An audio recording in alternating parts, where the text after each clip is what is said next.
I guess I didn't swag enough. Stupid fruity pebble chain. We bag enough. I, I guess I didn't swag enough. Stupid fruity pebble chain. We bag enough. Poppin' tan model BC couldn't brag enough. Poppin' tan model BC couldn't brag enough. Poppin' tan model BC couldn't brag enough. Poppin' tan model BC couldn't brag enough. I guess I didn't swag enough. Stupid fruity pebble chain. And welcome once again to another episode of the Horizon Roundtable. I am Bob McDonald, and joining me is my co-host Jim Saro. Hey, Bob, what a difference a week makes. Last week at this time, I was sitting in the beautiful Virgin Islands, lamenting what was a terrible week of Horizon League basketball. And now, 7 days later, I'm in a foot of snow back in Milwaukee, but we have a lot of great things to talk about. What a great week of Horizon League basketball. Yeah, it's funny because you have what a difference a week makes indeed. So, Jim, you can find on Twitter at Jim Saro. You can find us on the web at horizonroundtable.com. You can find links to all of our social media accounts and sites where podcasts are available at horizonroundtable.com/subscribe. Jim, for reasons that escape me, we're now on LinkedIn. I don't know why, we just are. But horizonroundtable.com/subscribe is where you can find that link, the link to our LinkedIn page, as well as all of our social media accounts, because we have to be everywhere, apparently. But become a patron, patreon.com/Horizon Roundtable. I got to especially shout out James Squire. First of all, I apologize because apparently I misread his t-shirt last episode because I thought it was one of our Horizon's Gonna Horizon t-shirts, and unfortunately it was not. A little disappointed by that, but I was very happy to have James's always happy to have his support as a patron, as a donor. And you can be too, because we have exclusive content on Patreon, and we also give you early access to the power ranking. So patreon.com/Horizon Roundtable. And of course, we do have our ongoing donation drive at horizonroundtable.com/donate. And of course, we're the end goal is to get our writers paid. So to your point, Jim, we recorded the last episode. You were in the sunny Virgin Islands. Things weren't going very well for nearly all of the Horizon League, and then some switch got flipped, and then all of a sudden everybody was doing pretty well, like for 3 days in a row. I think at one point the conference winning streak was easily at 10 games, possibly 11, 11. depending on the time. Yeah, depending on the timing no. of. By the way, I made a reference of that. By the way, you might have missed it on Twitter. I did not see that. Yeah, I did not Twitter see and that. Blue Sky, I made an 11 reference on Wednesday night. See if you can guess why, folks. So, yeah, the conference winning streak was rolling there. The multiple days of 0 losses with multiple games played. I mean, just a really good start to the week. And, the league, what stood out to me about this week is that, we didn't have that many high major games this week. Only had 2. Those were both losses. But the mid-major games, playing at home in some cases, obviously Northern Kentucky's a good example. They got mid-majors at home, and they went to work on those teams. So the mid-majors this week were 14-1 as of this recording, with one more mid-major game today with Robert Morris and Stetson, because apparently Stetson has jealousy over the MAC being in our power rankings, and they want to get a Horizon League power ranking too. By the way, they will not be. If they were, they would be in dead last, because Stetson. We'll talk about Stetson and Wright State a little later on, but yeah, it wasn't good for them. And well, oh well. Sorry, guys. You're gonna get so. But let's talk about Northern Kentucky for a minute, because Northern Kentucky last episode was one of the few teams that did okay. Was okay. As far as the week before is concerned. And now Northern Kentucky is on a 5-game winning streak. They are on a heater, big time. And it's And it wasn't easy, by the way. It wasn't easy because all three of the games, because they played Eastern Kentucky, they played Wofford, who Wofford had no problem beating Milwaukee earlier in the season, and then also Boston University. All three of those games, Northern Kentucky struggled at a certain point in time in each of those games. But then in the second half, they turned it around and were able to win each of those games. And it's extremely important for them. Because, again, as we alluded to last episode, the question going into the preseason was how does Darren Horn adjust to a situation that he kind of hasn't been in years past, where he's got a nearly new team. And I think if there wasn't any doubt that the answer is he's going to do just fine, I think that was pretty much erased all this week. Now that he's on a 5 game heater. Yeah, it stands out like when talking about this team, their offense is third most points per game in the Horizon League right now at 85. Yeah. Like much has been made about IU Indy or Fort Wayne or Cleveland State, wanting to score a lot, but these guys are scoring a bunch of points. And even the game against Boston, they didn't score that many. They had 74. They didn't shoot the ball very well compared to some of the other games, but they still found that way to win. And then, of course, this week, O'Day has emerged as a legitimate, go-to scorer. He had 18, 27, and 16 respectively, and they had balanced scoring from all sorts of other places too. But he stood out as a guy that every game that they've been winning, he's been there with a big amount of points off the bench for them. And I think one of the other things too, and this was especially important during the Wofford game, is the two guys that are holdovers from last season, Dan Goresger and LJ Wells. They both stepped up in a big way, especially in during the Wofford game. Yeah, I saw some of the Wofford game, and I thought LJ Wells, like he's just a really good, like a slippery kind of guy around the hoop. He can finish, and he's so much improved from when he arrived there as a freshman, kind of under-recruited freshman from Eau Claire, Wisconsin, and he is just a really good finisher around the basket, and he showed that multiple games this week. But yeah, they got their contribution from their Wisconsin guys, and then you add that with O'Day. I mean, they're scoring. Yeah. I don't think of Northern Kentucky and Darren Horn as like, a high flying offense. And then here they No. are, scoring 85 a game. They're shooting, 49% as a team this season. Like they've really got it going right now. So that's awesome to see. They really do. And I think we are now seeing, and I think the other thing that has helped them is that Donovan O'Day has been, and we talked about this last episode, he's now gone from the starter, being in the starting lineup. He is now the first guy off the bench. And realistically, and we also alluded to this last episode where Northern Kentucky is really working with a pretty short bench. They really are. I mean, when you look at the minutes of, I mean, the starting five gets their minutes. Donovan O'Day gets his minutes as the first guy off the bench, and then I think the other Darren Horn isn't afraid to go to his bench, but he doesn't go to it as often as you would think it was, because I think uh the only other person who gets probably more than 10 minutes 10-15 minutes a game consistently is Donovan Rakuto Nernahari. And I don't know if I'm pronouncing that right, and to Brady Labor's credit, he's not sure if he's pronouncing that right. We're gonna get that right eventually, guys. But yeah, or Donnie R, as Brady Labor calls him.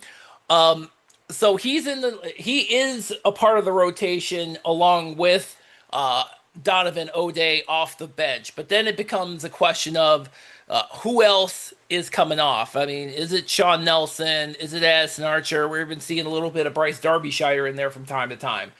And going into the conference season, we're going to talk a lot. We're going to talk about kind of the storylines coming into the conference season. Oh, by the way, in addition to this regular episode, we are doing we do be on the lookout for the season opener for season 2 Expand Your Horizon Preview Edition. Uh, with the folks at the Horizon League as our sponsor once again this season. Be on the lookout for the first episode of the new season. You may they In fact, these two podcast episodes might be coming out closer together than you think. So be on the lookout for that. But as I mentioned, one of the storylines here is for Northern Kentucky. Are they going to keep going with that short bench? Are they going to kind of work on getting some of the guys we haven't seen recently a little bit more involved? Which, incidentally, is something we saw last year. Because remember, last year, for half the season, we didn't see Dan Goresger. We saw Dan Goresger very little, if at all, and then all of a sudden he was all over the place. Yeah, they're going to need to develop some more pieces off that bench. I just think when you think the wear and tear of a basketball season, if you're, a 7 or 8 man rotation in November, that does not bode well necessarily for, the stamina it takes to win the conference. So, but if there's a coach in this league that you can point to and say, we'll get that done, Darren Hornby near the top of that list. He's proven it that he can develop players and get guys, growing throughout the course of a season. So I'm not counting that out, but I think it'd be super helpful and impactful for them to have that stamina, the competitive stamina it's going to take to win the league. It would be helpful if they got a few more guys going that could give them, 8, 10, 12 minutes a game. Yeah, absolutely, absolutely. So Northern Kentucky is on a five game winning streak. Jim, we have another team that's on a winning streak right now, Jim. You know who that is, right? You have to know who that is. You just saw him in the Virgin Islands. I do know who that is, and that is the Green Bay Phoenix. They have more wins in the first 9 games of this season than they had all of last season. They had, or the same amount. Excuse me, they have 4. But what's really been exciting for them is that 2 of their 2 D1 wins that they have are against teams. We talked about the UMass win. They back that up with a win over Iona, another very well-resourced team, a team that expects to be competing for the other MAC championship every year. Yeah, give it the long A, the double A. And we saw Justin Allen in that particular game emerge as a dominant scoring threat off the dribble. You still have CJ O'Hara able to get to the hoop, and they just did a really good job of protecting the ball in that game. They only had, I think, 5 turnovers for the entire game. And so in a nail-biting game, 80-75, I mean, it's kind of the difference because I referenced it in my little give and go that I do. The way that Iona played, they played a very NBA style, spread out, let a guy drive downhill. Well, their point guard basically stopped passing, and their big guy, Salable, he was big time jump passer. He was off his feet, and then he would find the pass. And when it really mattered, he got up off his feet in the lane and didn't find the pass. And so Green Bay always answered the bell in that game because they had the ball. They protected the ball. They always gave themselves a chance. And they actually did a really good job. They've improved a lot rebounding. They were a terrible rebounding team last year. And this year they've really improved, in how they're rebounding. And so that's helped them tremendously. But Green Bay with 4 wins. Who would have thought? And a 3-game winning streak, Jim. I know, obviously, they didn't do that last year at all. They did not. They didn't win 2 in a row last year. They did not. Never won back to back. Exactly. And we alluded to this last episode as well, but also these 3 games they've won. They've done it without Marcus Hall. Because Marcus Hall is still dealing with his injury.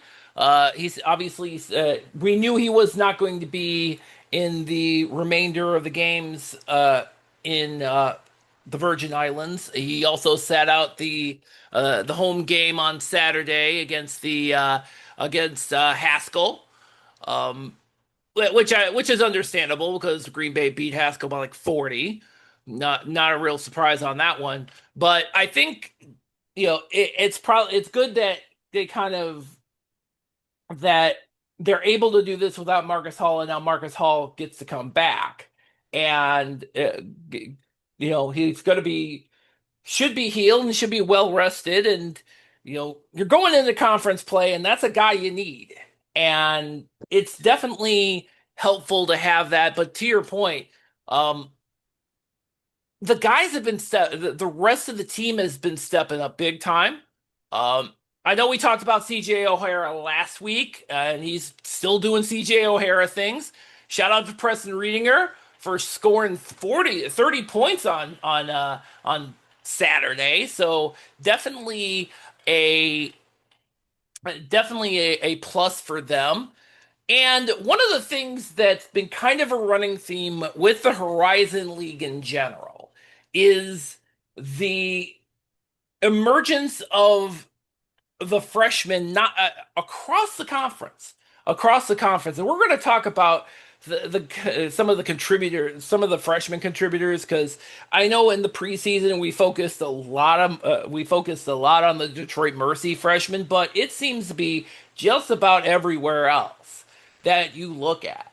You see a lot of guys. You see a lot of freshmen, redshirt freshmen, guys who didn't play last year, who were the first year. So I'm including the redshirt freshmen in there, and you see that. And a good example of this is in at Green Bay, because now you have Caden Wilkins, who is a redshirt freshman. He's been able to come in and step up, and then Maroon Cicic, who has also come in. I mean, he's a 7-footer. You can't. I mean, the whole thing is you can't teach size, but he's also coming in and contributing, contributing some meaningful minutes for Green Bay as well.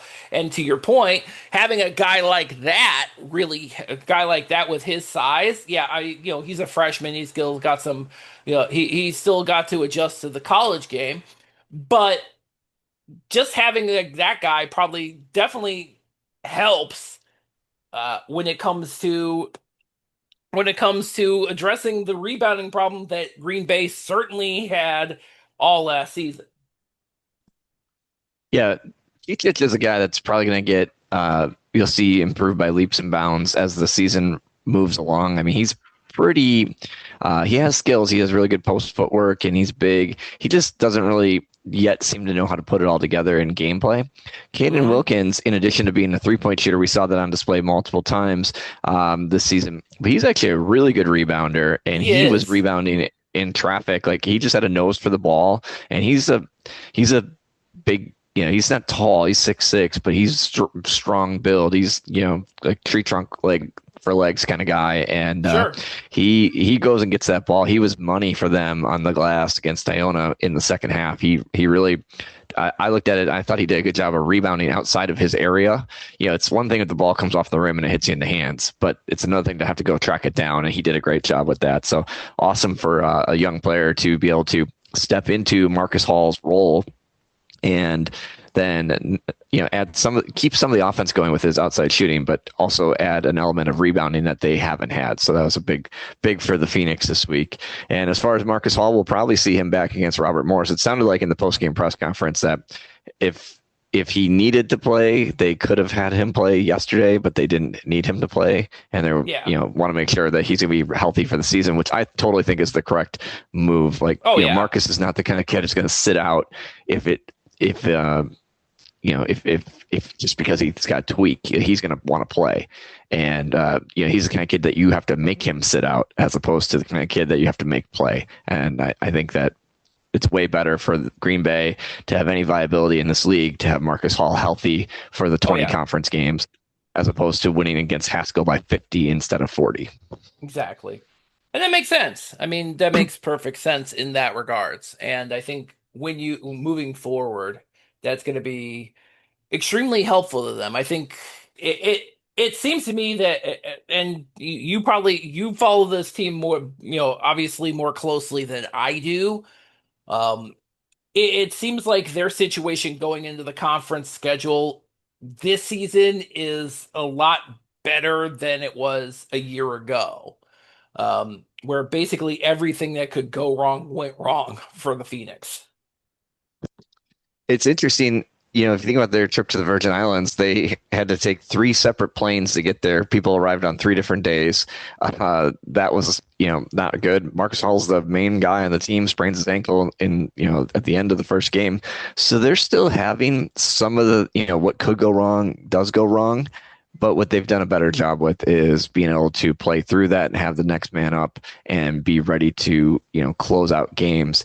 That's where I'm super impressed by what's going on in Green Bay is that it's not like their, luck has necessarily gotten better just based on in the last week, but their ability to persevere through those situations has improved tremendously. Sure, absolutely.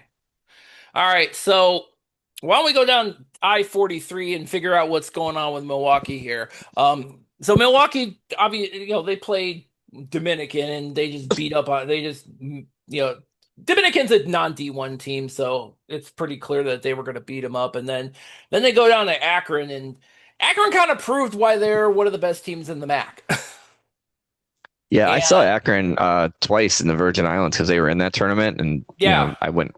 They played late at night, two different times. I happened to go over there after my family was asleep and watch some of the Akron basketball. And Akron is clinical. Like yeah, John Croce or whatever, Croce or whatever his name is. He John does Gross.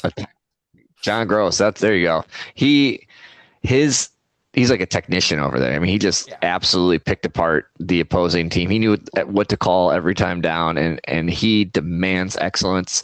And those guys perform for him.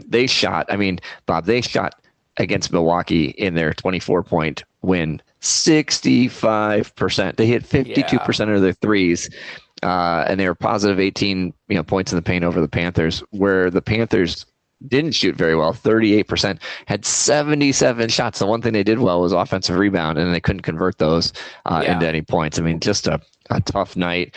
And stylistically, if you want to try to run on Akron, and they will just make you pay for every mistake. And Yeah. they're a super impressive team. And unfortunately, Milwaukee ran into that. But I'm going to go, because we talked about my team, Green Bay, I'm going to go full transitive property and say that Akron beat Milwaukee by 24. Yeah. Milwaukee. Akron lost to Yale by 5. Yale beat Green Bay by 6. Somewhere in there, that means that we're actually going to have a good I-43 battle this year, I think. Finally, by the way, I'm still going with Nick Lawrence's suggestion of calling it the Brew Brawl. I mean, come on. Still waiting on that one, guys. I second that motion.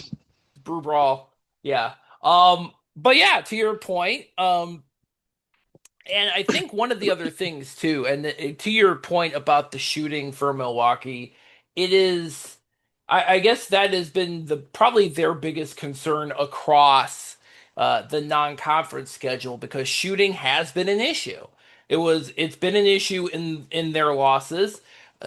We talk about transitive property, as we mentioned, Northern Kentucky beat Wofford, although it was at home but.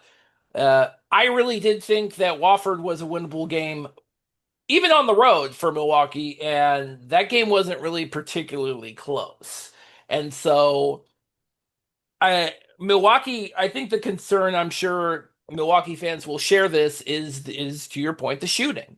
And one of the other things too was during the Akron game, they could not get Amar Aguilar going, and that. I think that's going to be problematic if that is not if they can't that's not if they don't get some consistency out of that front. But one of the other things too with Milwaukee and just kind of talking about that running theme of the freshmen in this conference is that you're seeing a lot of contributions out of Stevie Elam, the freshman. You've also seen from time to time Josh Dixon also contributing.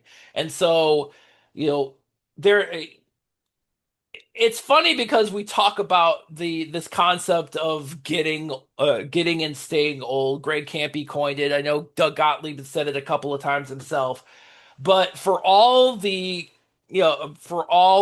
the teams that are working on the getting old factor, you see so many of these teams, and Milwaukee included, with Stevie Elam and at times Josh Dixon, of getting these freshmen who have never played who have never played at the college level before, becoming immediate contributors.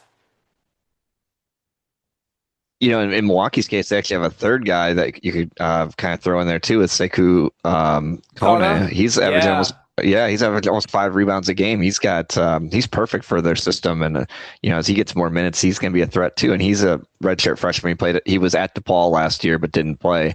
And so, yeah. to your point, Bob, not only do they have the two guys that have been scoring, you also have a young rebounder, and post presence in Kona. I actually think that's another sleepy under the radar freshman for the league that's having some early success. And he wasn't even getting consistent minutes, to be honest. Like, he's played in all their games, but he has not had consistent minutes. But he played yesterday in that Akron game. I saw he had a bunch of rebounds. I'm pretty sure he started in the Akron game too, didn't he?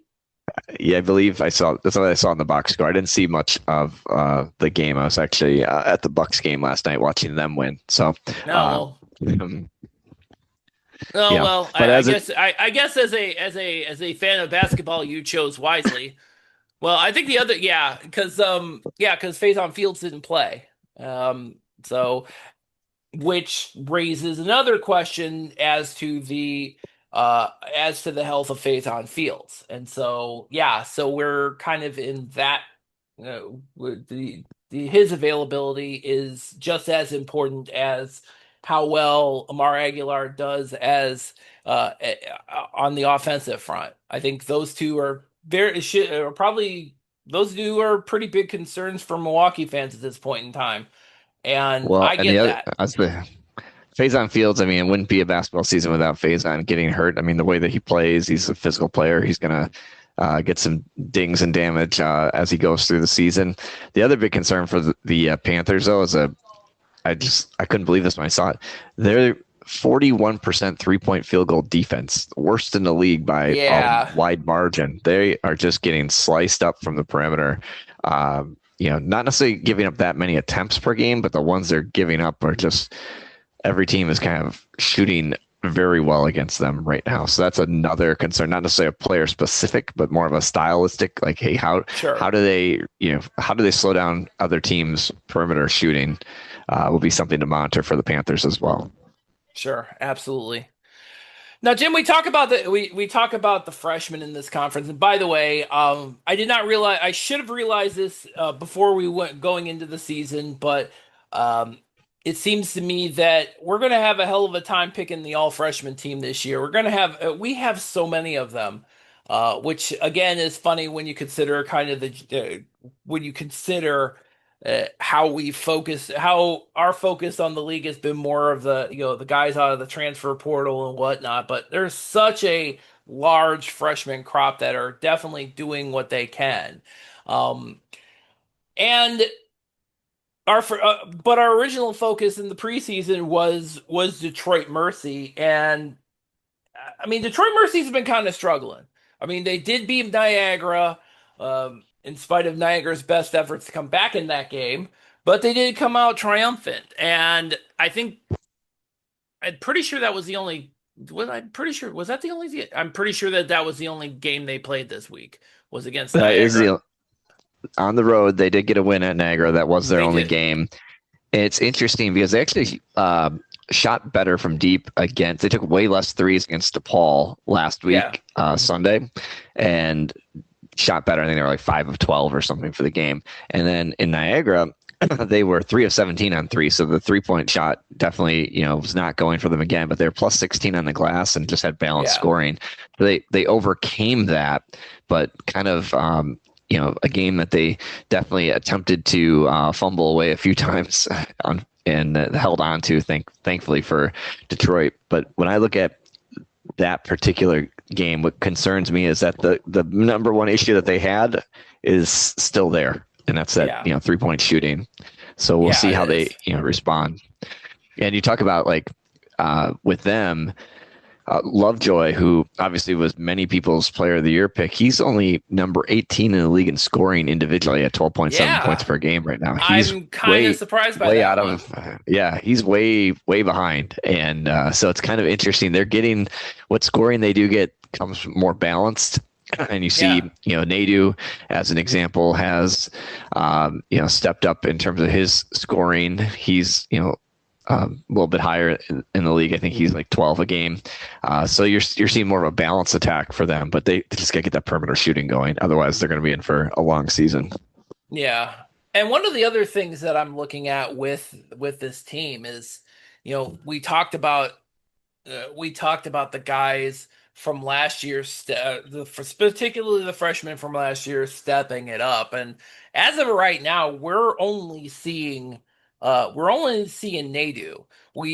Against Niagara, we didn't see a lot of Nate Johnson. We didn't see a lot of Ryan Callambay, and from a development standpoint, I'm sure that is a concern for Detroit Mercy fans that these guys that got a lot of experience last season are not necessarily we're not seeing we were expecting to see a lot more than we have essentially.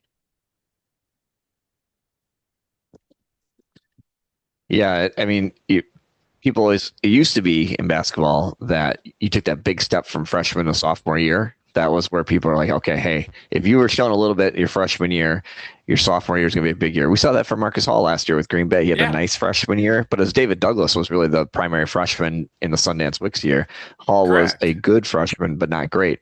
And he took a major step forward. And we're not necessarily seeing that with those young guys. They're not seeming to get the opportunity, that we would have thought. And it's not definitely not working. Although I'm glad Detroit got that win. That was their first D1 win of the season, I believe. They've, as they It move their was record to 2-6, I think. Does that sound right? 2-6, yeah. 2-6. Yes, it Uh, is. yeah. So that's that is good to get a pure win, and then for the Detroit fans that always talking about moving to the MAC. Well, it's good for them to get a win over a Mock. Yeah. MAC team. I think pretty sure Niagara is in the MAC. So Yes, yeah, indeed. That's a Yeah. that's an old school joke for those who were active on message boards 10 years ago. You always used to see Detroit fans threatening to leave. Oh, Uh, yeah, Jimmy Lemke and I have made many a reference to the Mock and Detroit Mercy over the years, in the early seasons of the podcast. So yeah, if you want to dig through the crates on that one, knock yourselves out. We could always use the additional listens to previous past episodes. So knock yourself out. Go ahead and listen. We don't mind. Um, as I'm looking at, yeah. All right, I'm gonna just go ahead and rip off the Band-Aid and talk about Cleveland State. um, who were it's hard to win games when your two of your starters aren't playing. Good news is that one of those games was against a non D1 team in Waynesburg. So and they beat Waynesburg like I thought they were going to beat Capital. They won by like 52 or 53 or something. So good. That's what you're supposed to do against non D1 teams. I'm glad that happened, and they actually did that because Foster Wonders was also out that game. And then they had to go play Dennis Gates in Missouri. Oh, did I see the start of that? They were down like 23 yes, to nothing. Oh 23 to boy, nothing. Yeah, I'm like, okay. man. I mean, they went the first. I'm pretty sure they went the first 7 or 8 minutes of that game without scoring. And the fact that they only lost by 27 should be considered a minor miracle, honestly. Like, hey, we only lost by 27. We spotted them 20. That's because we spotted them 23 points. But yeah, whoops. Yeah, Missouri is obviously a very good team this year. They're 8-0. Yeah, You know, they're undefeated. So that I mean, you knew you were gonna run, and you knew that was going to be a tough matchup. You knew that was probably going to be one that Cleveland State was not going to win, in spite any of their best efforts. And then you go to that game with essentially a hand tied behind your back because you don't have Josiah Harris because he's not ready to go yet. You don't have Trey Beard, and I'm not even sure when we're going to see him next. And you're lucky you only lost by 27. It could have been way worse, especially knowing what we know about that Missouri team, and we know a lot about it because Rob Summers was an assistant over there, and he was a part of that team that last year that would score at will. And clearly they carried that forward into this game by rattling off 23 straight points to begin with. Well, if there's any positive to take from the Missouri game for them, it's I would say Jaden Lipscomb had 12 points on Yeah. reasonable shooting day. He's not a guy that had really been featured in some of their other games. I mean, he had a couple goose eggs the last time I remember looking at the box score, and he got put in the starting lineup and did something with it. So if there's any positive, because we kind of talked about how they were, really, it was Nessa and Harris and Beard and not much of anything else. Well, if you get a dozen points from a guy who hadn't been giving you much, at least maybe there's an opportunity for him to carry that forward. And now that I clicked on his individual stats, looks like he had 15 against Kent State when they in the second. So he's giving them something. So that's good. At least you could say you've got another guy maybe pushing to get better. Because quite frankly, Cleveland State, they're if I were doing the power rankings, I would have them at the bottom right now. They have not been in a lot of D1 games they haven't been in, and it's been a tough season. And like that first game against Loyola, I think we may have already talked about this in past episodes. It's like, okay, you lost on a buzzer beater to Loyola, and now it turns out Loyola's terrible, not very good. Yeah, not very good. That loss is looking worse and worse every time I turn around. But to your point, But to your point, you are correct. There needs to, especially now that you don't have the services of of Trey Beard and Josiah Harris. You got to have somebody who complements Nessa, who again in this game he had 14 points, 9 rebounds, but you got to have somebody else there, and you got to have a couple of somebody else's, and that I feel that's kind of what they're working towards, because you're seeing more by necessity you're seeing more of some of the guys you haven't seen more of in previously in the season. You're seeing a lot more Priest Ryan. You're seeing a lot more Holden Pierre Lewis. You're getting a lot more out of Ice Emery off the bench, and in order to, it's one of those situations where you need to include, especially in Cleveland State's case, where Rob Summers wants to run and get these guys, get this rotation to a point where he's able to, swap in and out of a ton of guys and not have any drop off. And I guess if there's any kind of silver lining to the dark clouds of these, the lack of manpower when you're down Beard and Harris, is that you're getting guys to the point where they're seeing game action, they're seeing the opportunity to step into these roles and theoretically facilitate, and at least getting to a point where the rotation, Rob Summers can use a lot more of the rotation. Now, what that looks like going into conference play, it remains to be seen, of course.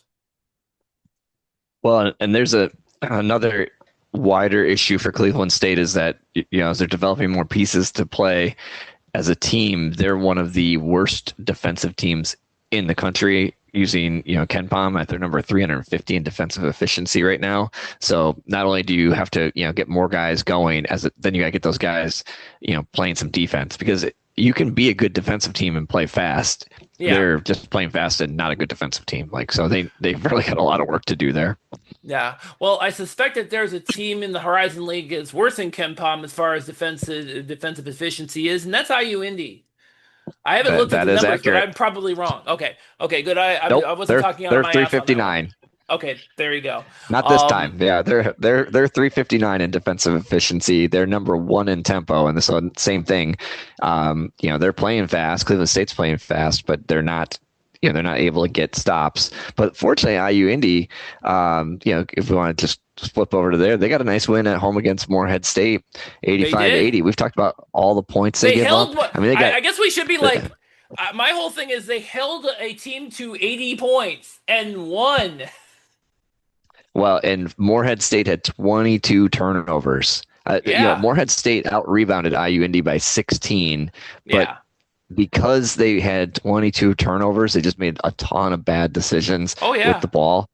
They probably would have scored 100 and won by 20 if they had any control of what they're doing If with the they'd have ball. held But on they to the ball, you are absolutely correct because IU Indy got 25 points off of those 22 turnovers. So yeah, they definitely stepped it up.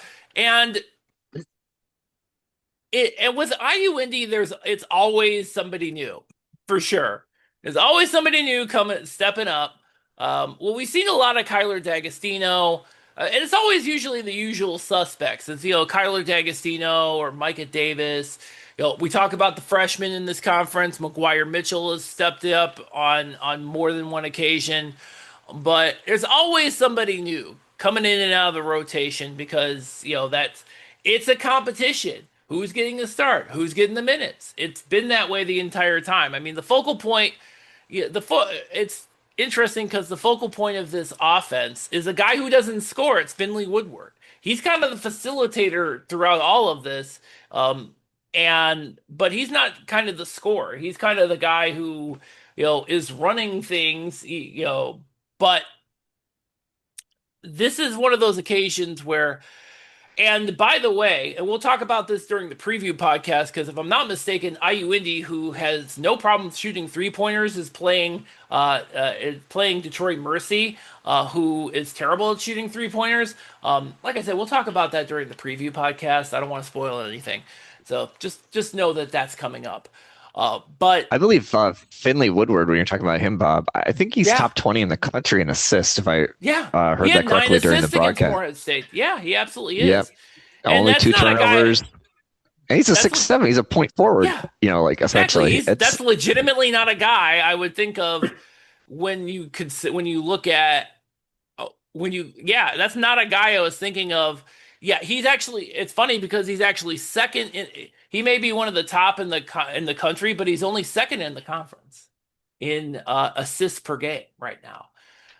The person Is who's first is the oh, person who is leading it more vertically challenged and playing a little further east? That'd be my guess of who's number one in the league. I haven't looked at the it's stats though. entirely possible. If you're referring to Brody Robinson at Oakland, you are absolutely correct. Yeah. Yes, I never thought and I'd say it's weird because you think, hey, an MTE out in Montana, that's going to be the easy part of your schedule, but this is Oakland we're talking about. And it absolutely was.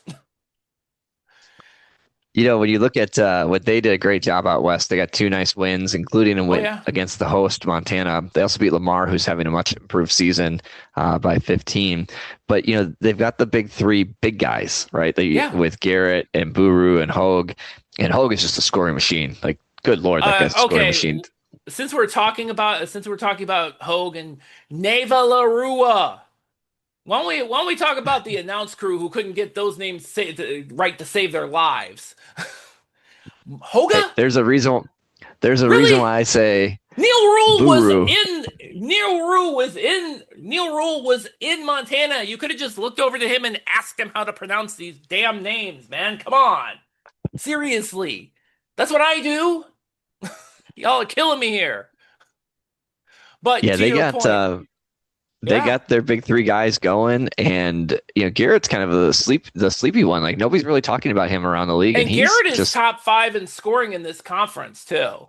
yes, And he's crushing it right he now. really is. And that's a guy that is definitely a guy. He's like fifth in scoring and he's seventh in rebounding, averaging about a tick under 6 a game for them. And when you get a guy like that, and you expected, you expected Buru, obviously. You expected there was a lot of expectations on Hogue, but a guy like Garrett, there was some expectations he was going to be a good rotational piece for them, for sure. but he's certainly, to me, definitely exceeded expectations as far as what he's been able to do for this team. And let's go back to Brody Robinson for a moment. And now we can see why Oakland pursued him so hard last season before he ended up going down to wherever he ended up. One of those UT teams. Arlington. UT Arlington. I get. Why do I think I don't know why I confused Arlington and San Antonio because those are two completely different cities and two completely different parts of Texas. But yeah, now I can see why they pursued him because this is far and away. He is far and away the best point guard the best point guard. Because as you to your point, Finley Woodward is more of a point forward. But as far as pure point guard is concerned, Brody Robinson is the guy, and I'm gonna stop short of saying he's Jalen Moore level, but he's really damn close.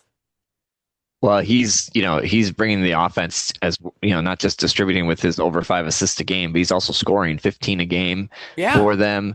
He is just the perfect complement to the pieces that they have. And I talked last week about CJ O'Hara being a really good finisher in the paint.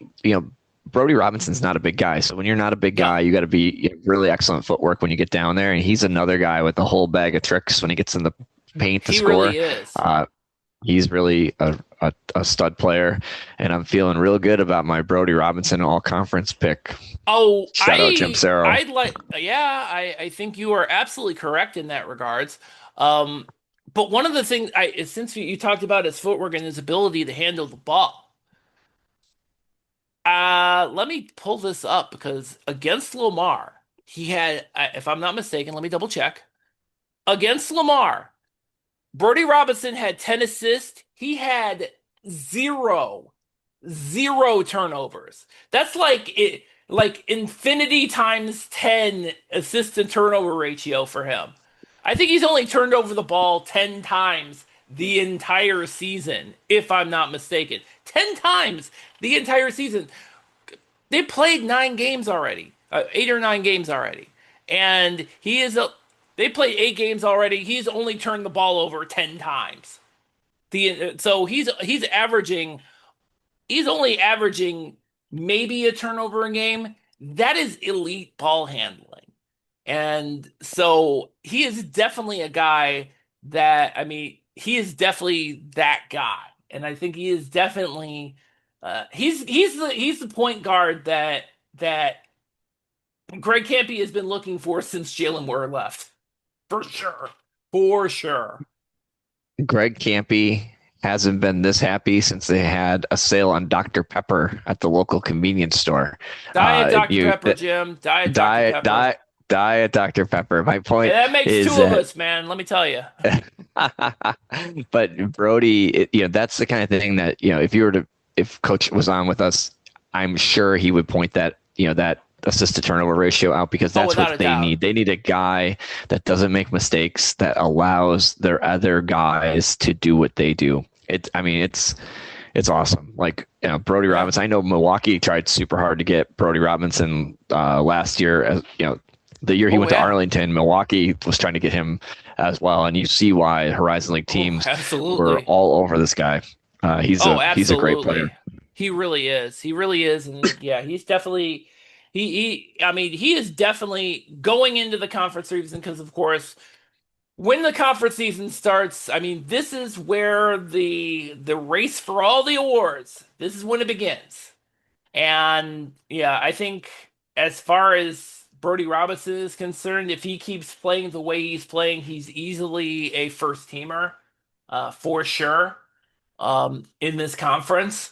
And that's a big plus for Oakland. And for Oakland, too, again, to get the sweep at the MTE in Montana, given how hard their schedule is, and apparently Eastern Michigan is a much harder game than I thought it was because they beat Cincinnati this week. I can't believe that happened.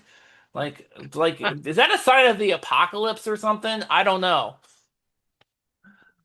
Yeah, but, we had to call them out for not being very good. Turns out that game was a lot tougher than I thought it was.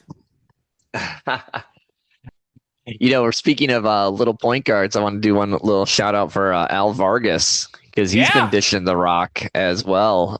He's got just a touch under 5 assists a game. I think he's like at 4.9. He's a little more turnover prone than Brody Robinson. He's got 16 or 17 for the Although season, I'd like to something like point that. out against Southern Utah, a Southern Utah team that tried to come back on them. Southern Utah, Albert Vargas also infinity. He had an assist to turnover ratio. He had 5 assists and no turnovers in that game. If there are any turnovers committed by Robert Morris, I can guarantee you it wasn't his fault. But to your other point with Albert Vargas, he has also not only stepped up as the point guard for this team, but he's also been a key contributor.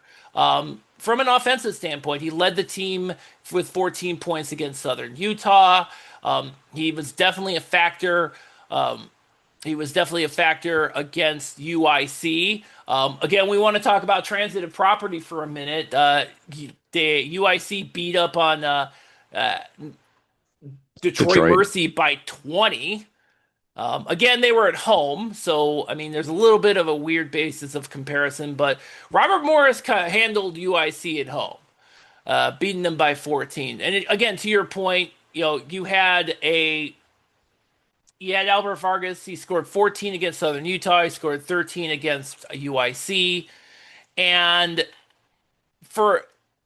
again, we talk about it's weird. We talked about how much, because all of us picked Robert Morris pretty high preseason wise.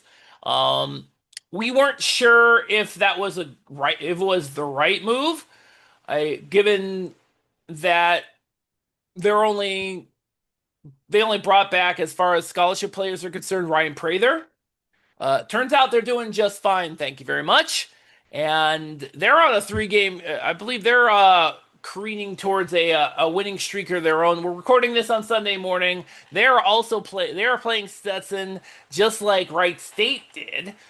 We'll talk about Wright State beating up on Stetson here in a moment. But I think of that Robert.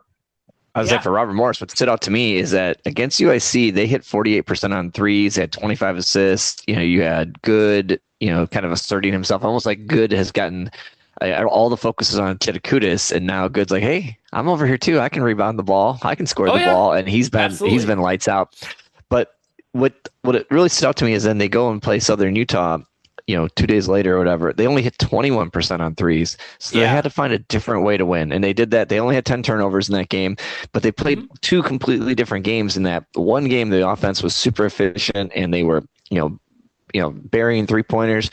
And yet the next game that wasn't there and they still found a way. And that's what you're looking for when you're seeing who's going to be the top teams. Is like, it's one thing when you throw, when you've got your A game, but what about when you have your B or C game? What are you getting for results? And that's what I took note of with RMU, is that they didn't have their best game and they still won absolutely a game. Yeah. And they did, and where they did it from from the arc, beyond the arc against UIC, they switched it up. To your point, Deshaun Good, he had a double-double in that game against Southern Utah. He scored 14. He grabbed 14 rebounds. They also out-rebounded them on the offensive glass, which is a big deal for them. And it's funny because their 3-point shooting was not great, but their overall field goal percentage, they shot 40% for that game. And that was a huge thing. And again, also to your point, I think there's a couple of occasions where they probably are they didn't shoot a lot of free throws, but they're gonna kind of want to work on that because they only shot 50% from the line. So that's definitely something they're gonna want to work on a little later on. But like I said, we're recording this on Sunday morning. They're playing Stetson. And I don't give Stetson too much of a chance because Wright State whooped on them and in their own house. It was not even particularly close. It was a 17-point final margin of victory for the Raiders over Stetson. What's interesting to me is that Wright State was 14 of 26 on threes. So much was made about their shooting. And what they've done a really great job of, I was surprised to see this. So they are only they've so far in the league, they have taken the 10th most 3-pointers, but they've Yeah, hit the highest percentage. So they've been really good about picking their spots. You got to give them a shout out because everyone's like, who's going to score? Who's going to shoot? I mean, we ripped on them we in our have. preview stuff. Well, I mean, Yep. the And I got to give them credit where credit is due. They're not necessarily living and dying by the three, like in IU Indy or Fort Wayne is. They've taken way less attempts, but they've yeah, picked their spots and made their shots. And we've got Michael Cooper hasn't had any signs of drop off. He's still doing Cooper things. Michael And, Cooper things again. Another freshman, that kind of was under the radar for us. I mean, yeah. So yeah, it's gonna be tough as hell to figure out who's gonna be on this all front. I feel like we're gonna have a freshman on there that should be on there but isn't. But it's not anybody's fault because there's just so many good, and not just, and obviously we focus on Cooper for sure. But he's not the only one. We saw some, we saw Kellen Pickett. He's been contributing. He started against Stetson. And you also have a guy like TJ Birch, who we saw quite a bit of against Butler. And that, you want to talk about a tale of two halves there, man. Whew. Something happened at halftime. Clearly, Thad Matta reminded Butler that they're a Big East team and they should be pounding on Wright State because Wright State was beating them at halftime. And then all of a sudden, the switch got flipped and they ended up Butler ended up beating Wright State by 25, which hurts my soul because, come on, it's Butler, man.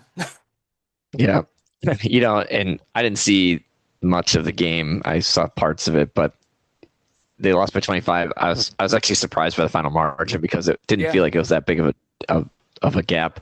But Butler took 26 free throws. Wright State took 3. So when you're playing, and you Yeah, can't get come to the on. line, That get is those. just, yeah, That's bunk.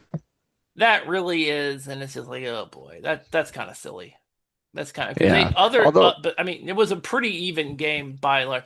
It was a pretty even game. Also, at a certain point in time, just Butler's size kind of got the best of them, got the best of Wright State too. I think that was a big deal too because definitely got out rebounded. I mean, Michael Jai that dude is a man. I mean, he was Big East Player of the Week last week, so you know you knew what you were getting out of that guy. But yeah, it was pretty bad. Really, I'm sorry. I didn't catch this during the broadcast. By the way, who's the friend of the podcast, Greg Rakestraw was on the play-by-play for Butler Wright State. So shout out to him. So I was listening because I didn't catch it at the very beginning. I'm like, wait, that guy sounds familiar. Oh, it's Greg. It was good to hear him. um, but yeah, somebody needs. Yeah, I did not realize this escaped my attention. Not just that at the beginning, also escaping my attention is that Butler's Xavier Robinson. He has a nickname of Stink. Really?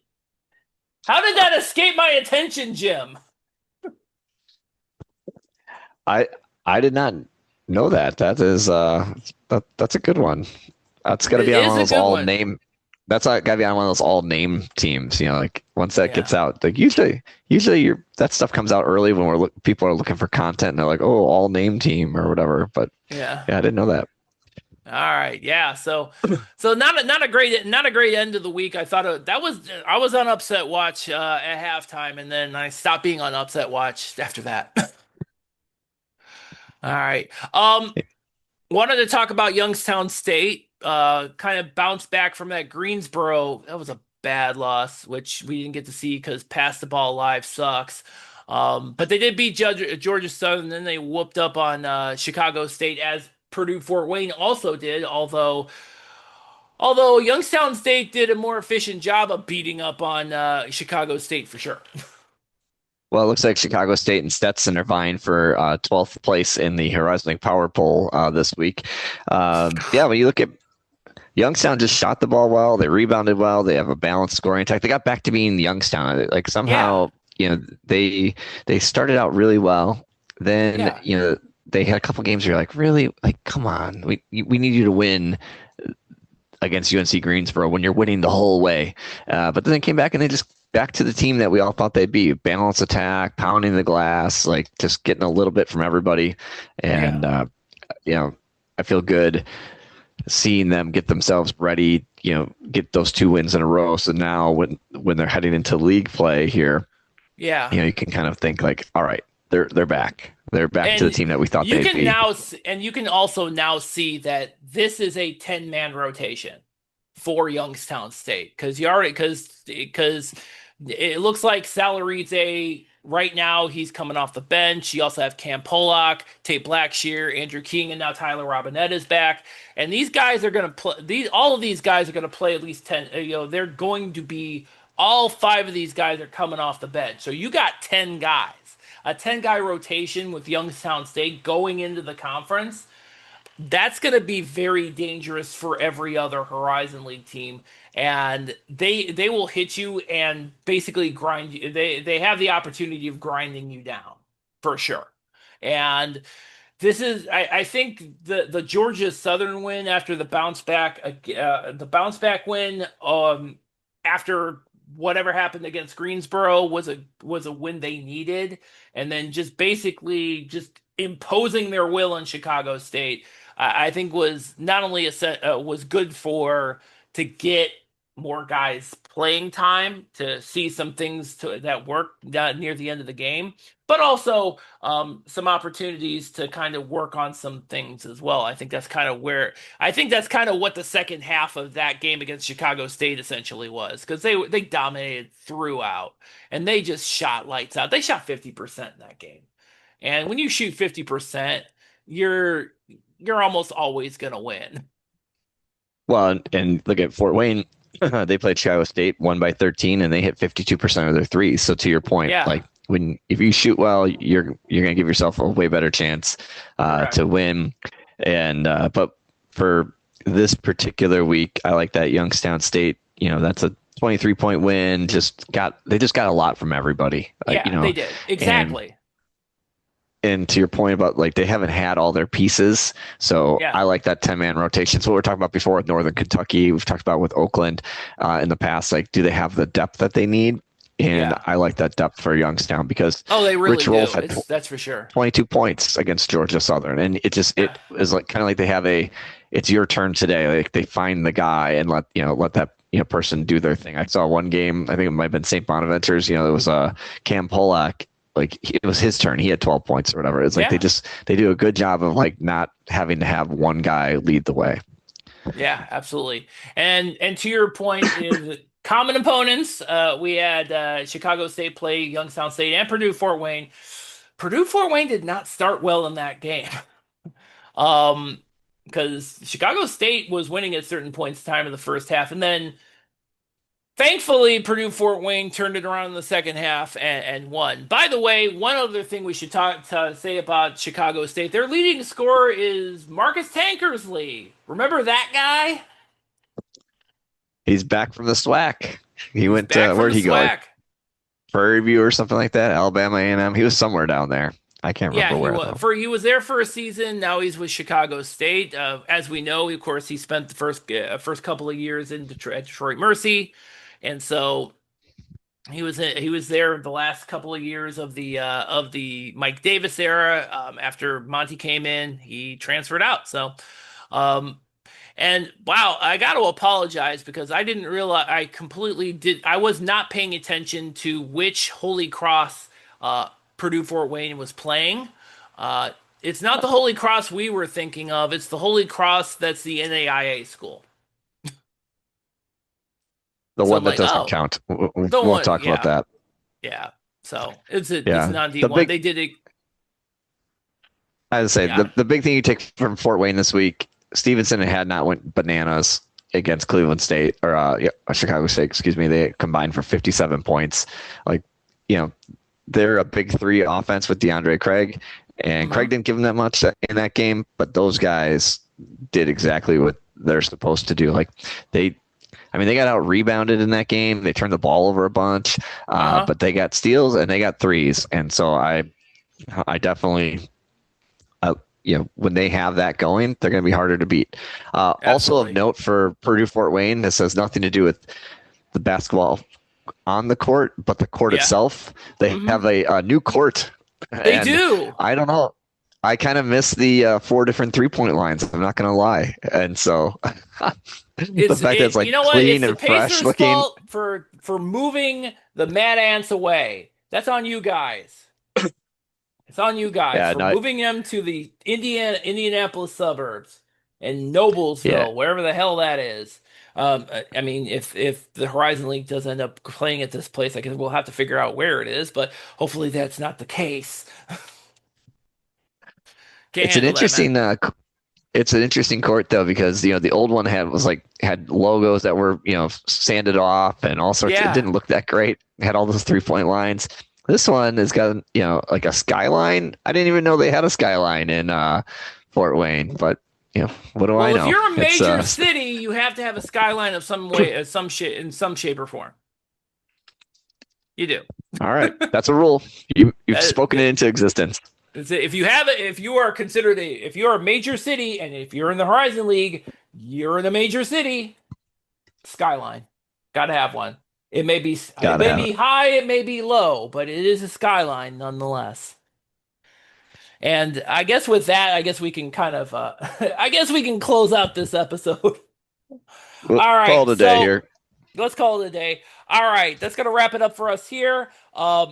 Again, the first episode of the new season of Expand Your Horizon Preview Edition. That's going to be dropping here very soon, so be out on the lookout for that. Next week we'll have our regular episode as well, and we may have another. I'm looking at doing it. We'll be looking at doing another episode of the Expand Your Horizon Preview Edition. Until then, HorizonRoundtable.com. That is where you can find all of our podcasts and all of our articles. You can pull us up on wherever podcasts are available. You can pull us up on your Amazon or Google devices. So tune in next week. Until then, thank you all for listening.